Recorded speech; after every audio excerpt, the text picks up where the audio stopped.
Hello,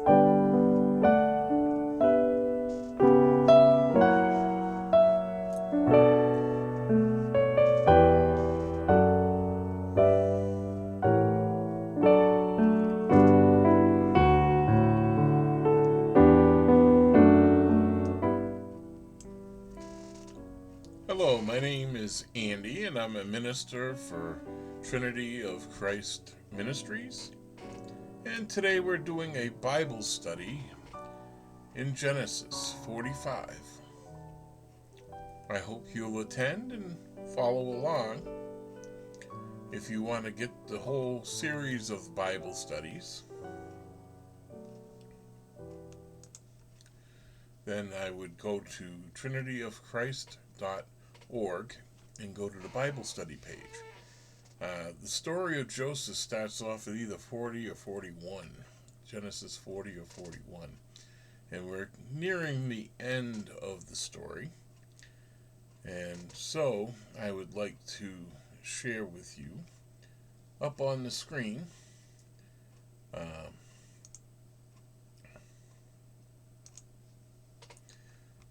Genesis 45. Thank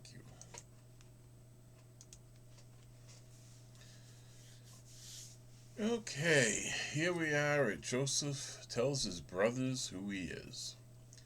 To give you a little review, Joseph was one of 12 brothers, and the brothers didn't like Joseph very much, so they threw him in a well, and then they sold him into slavery into Egypt.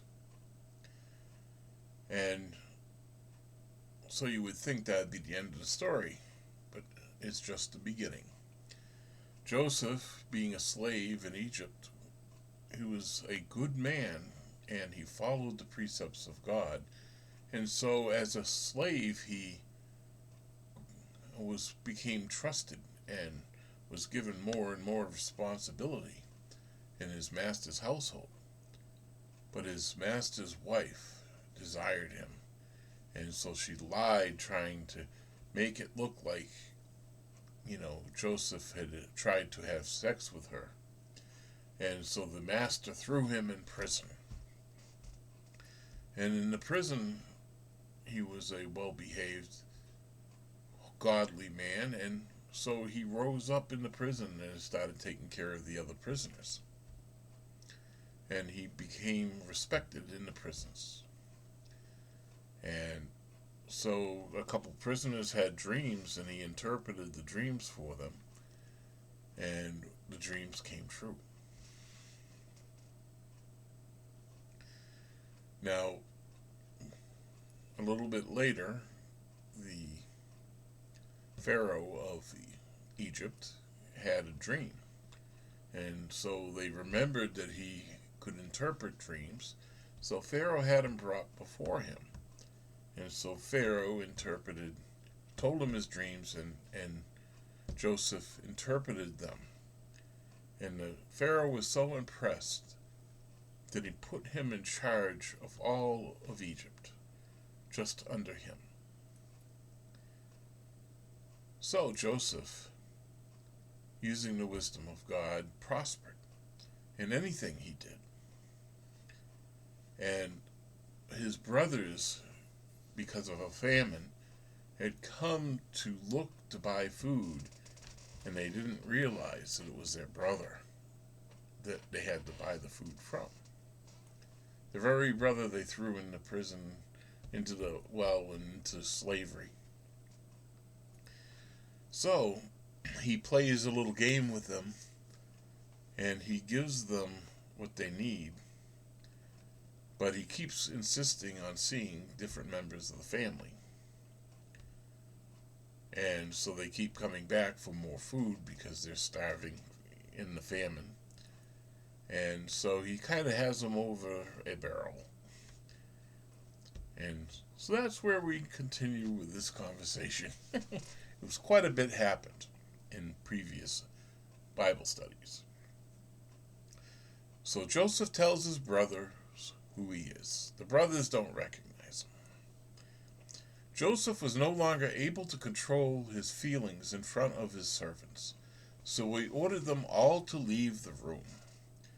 No one else was with him when Joseph told his brothers who he was. He cried with such loud sobs that the Egyptians heard it, and the news was taken to the king's palace. Joseph said to his brothers, "I am Joseph. Is my father still alive?" But when his brothers heard this, they were so terrified that they could not answer. Then Joseph said to them, "Please come closer." And they did. And he said, "I am your brother Joseph, whom you sold into Egypt. Now, do you not be upset or blame yourselves because you sold me here.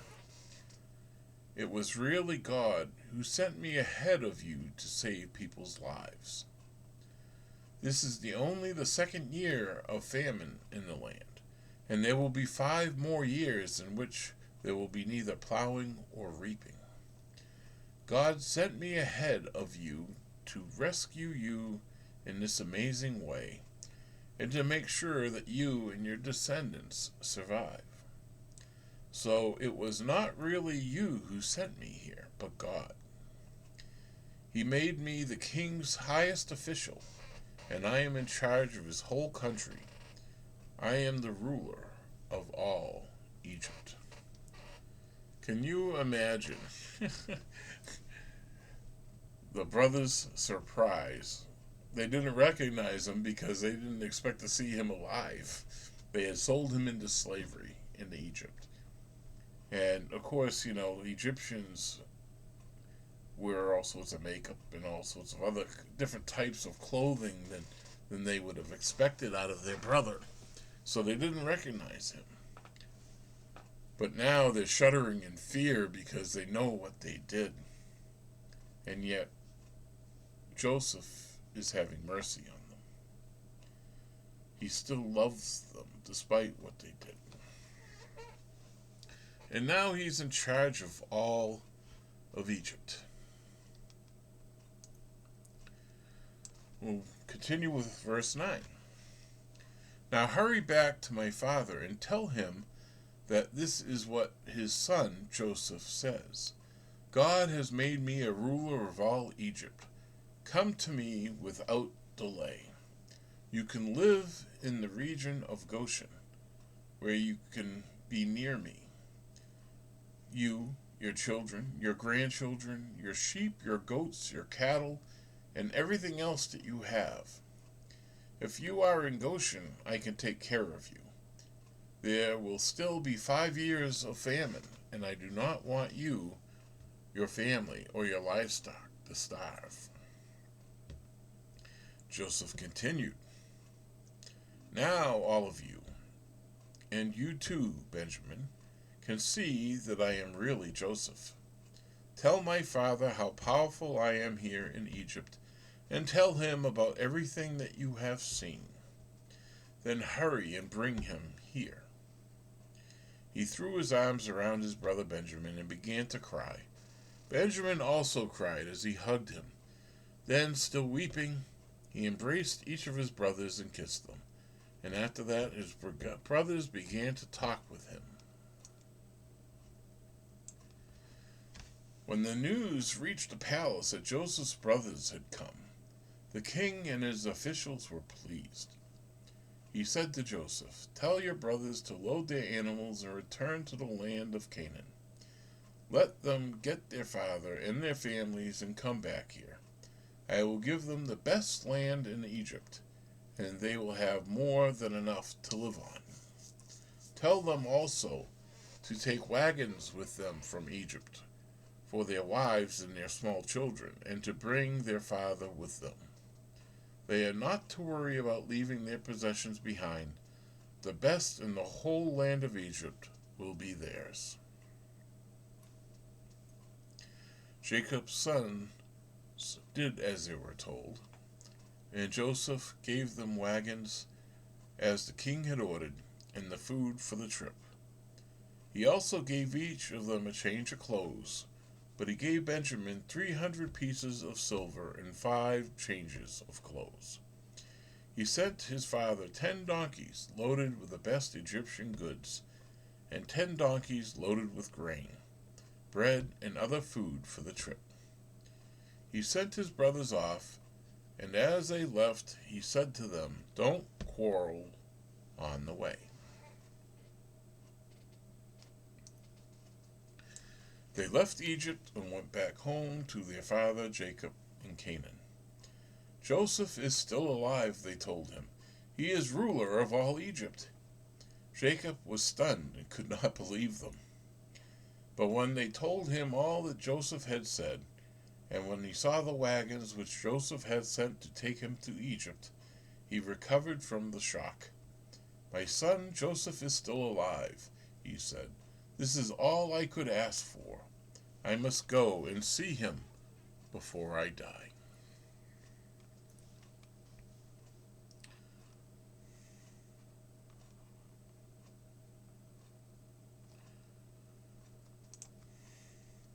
Pardon my distraction. Since I run everything, I have to think and do what I'm clicking on, just so I click on the right thing. So Joseph finally reveals himself to his brothers. And they're all overjoyed because Joseph still loves them and is looking out for them. And as Joseph said, it's not your fault for me being in Egypt. It was God's plan. So you think about this. God's plan is so much better than our plan. He planned what looked like a horrible thing, and he made good come out of it in multiple ways. Not only did he save Egypt from the famine and save everyone in the surrounding countries around Egypt, he made Pharaoh rich in prosperity. He saved his own family from the starvation and famine.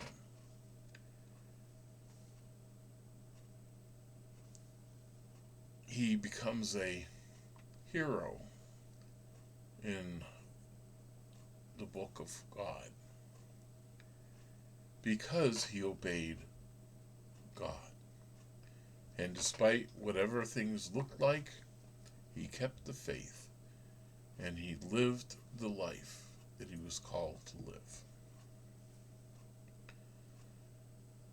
Now, there are times where people would question why God would allow the Israelites to go into Egypt when they were going to be enslaved for 400 years. Well, as you see time unfold, God allowed Israel to go into Egypt to save their lives so that they would prosper. And prosper they did. They prospered so well that the Egyptians became nervous. And they feared how many of the Israelites were in Goshen. And it was an evil Pharaoh, one that came after the good Pharaoh, that enslaved them. So God has his own time schedule, and he saves us when we need to be saved. And you ask, well, why 400 years before they were allowed to leave and take over the lands that would become Israel, the lands of Canaan? And there was a reason for that as well. God does not hurt people who are loyal and loving and kind. He waited for 400 years for the people of Canaan to become so corrupt and so evil that it was righteous to go in and clean them out. So we always look at what God does from our own perspective, and we don't think about the long term. We don't think about how it affects others. We don't think about anything but ourselves. Oh, he's so mean to me because he won't let me do this now. Well, God is not a mean God. He is wiser beyond our possibility of even understanding. So that means that we must trust him and trust that he knows what is the best. Look at Joseph. People tried to make a mess of his life several times, and God just pulled him out of it each time. We can trust in God. I praise the Lord, the Father Almighty, the maker of the heavens and the earth, for we can't even imagine what it is like to know what he knows.